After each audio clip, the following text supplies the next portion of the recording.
Hi guys, good morning, good morning. So ayan guys, ito yung bida sa ating land preparation. Naka-OCCP guys, ang ating organic fall harvest microbial inoculant. So ayan guys, ay 2 kilo yan at 2 kilo din yung ating molasses na kung saan titimplahin natin. At siyang ini-spray sa ganitong kalagayan ng lupa. So ito guys, ay unang galaw ng lupa at wala pa masyadong tubig, ay pwede na natin siyang i-spray para sa ganun guys ay mag-neutralize siya ng acidity. Then ilang araw guys, papasukan na yan ng tubig para sa ganun mababad siyang mabuti, mas magiging mabilis ang pagbulok ng ating dayami. So once na nabulok yung dayami guys, ay magkakaroon ng pag-neutralize ng acidity na kung saan ayaw na ng kuhol kapag hindi acidic ang lupa mo. So lahat ng kuhol maglulutangan yan at may malaki at maliit ay lulutang yan. So pag lumutang yan guys, mas nanaisin nilang mamatay sa kainitan ng araw kaysa bumalik sa ilalim ng lupa.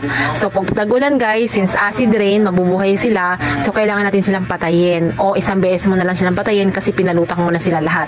And then guys, yung pinaka-importante is yung pag-spray mo nito, hindi lang kuhol, pati po yung buto ng damo ay naisama na pong naibulok ng microbial inoculant, kung kaya hindi mo na kailanganin na mag-spray pa ng pamatay damo.